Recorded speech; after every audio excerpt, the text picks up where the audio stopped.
दिनै पानेरि दख'रा दुलाराय बर' फरायसा आफाद आरो गुदि बर' थुनलाइ आफादनि जथाय बेयाव बोसोरसालियाव जथुम्मा खुंनाय जादों। बर' हारिनि जिहेतु माहारियारि आफाद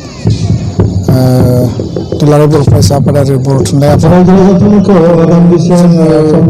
जेब्लाबो बर' हारिनि बेखौनो मेसेज होदों जे दुलाराय बर' फरायसा आफाद आरो बर' थुनलाइ आफादा बर' हारिनि मोनफ्रोमबो थासारियाव बर' हारिनि खैफोद बर' हारिनि थांना थानाय बर' हारिनि थामोनथा अस्तित्व जोङो जथायै खामानि मावबोदों आरो बर' हारिनि खौसेथि आरो बर' हारिनि आबुं जौगानायनि थाखाय जोङो ज'है जेब्लाबो गसंथाबोदों। दा बेनि गेजेरजों दिनैनि थासारियाव आसाम सरकारनि गेजेरजों जि मोनसे गोदान लेंगुवेज पलिसि बिसोर लाबोदों। दिनै बुंदों जे 1968 जि नेशनेल पलिसि फर एजुकेशन बेयाव 3 लेंगुवेज फर्मुला आरो 1986 आरो 1992 आवबो बे 3 लेंगुवेज फर्मुलायानो दङ।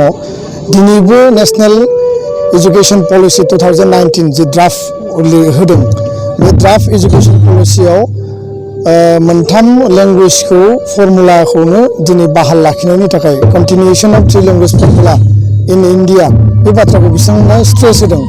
आरो बेबायदि समाव आसाम सरकारा दिनैनि जि सिटिजेनशिप एमेन्डमेन्ट एक्ट बिलमोन दायो एक्ट जाबाय बे एक्टनि हेंथायै जि आसामाव गिलु बालु बा गोदौग्लाबनाय मोनसे सोमावसारनाय बे सोमावसारनायखौ होबथानो थाखाय बा बे सोमावसारनायखौ गुसु खालामनो थाखाय माखासे हानजा माखासे हारिखौ बुरखायनो थाखाय दिनै कमताफोर होदों, गुबुन गुबुन काउन्सिलनि घोषणा होदों आरो बेजों लोगोसे दिनै एसामिस लेंगुवेजखौ आसामनि अफिसियेल लेंगुवेज माने बाहायथारनांगौ होननानै आरोबाव खनसे बिथांमोना भारत सरकारनि जि आर्टिकेल 345 कन्स्टिटिउसन बे कन्स्टिटिउसनखौ एमेन्डमेन्ट खालामनानै सरकारखौ नारसिननायनि बाथ्रा बुंदों।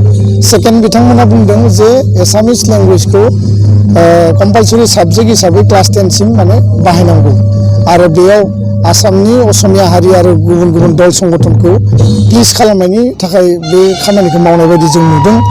आरो बेयाव आसाम सरकारा बा आसामनि जौगानाय हारिफ्रा मोनसे खोथाखौ स्पष्टयै बुजिनाया मोजां जे दिनैहाय थांनाय समाव बे सरकारानो आसामाव गुबुन गुबुन हानजानि सरकार फैदों खिन्थु सालायग्रा मानसिफोरा असमियाफ्रानो आरो बे असमिया मानसियानो असमिया अस्तित्वनि बाथ्राखौ जेला सानो जेला बुङो जे माने एसामिस लेंगुवेजआ कम्पालसरि जानांगौ, गुवाहाटी इउनिभार्सिटियाव असमिया लेंगुवेजआ कम्पालसरि बाहायजानांगौ बे बाथ्राफोरखौ लाबोनायनि थाखायनो दिनै मिज'राम दिनै नोङो मेघालय अरुणाचल बा 7 सिस्टार्स दिनै जालांबाय।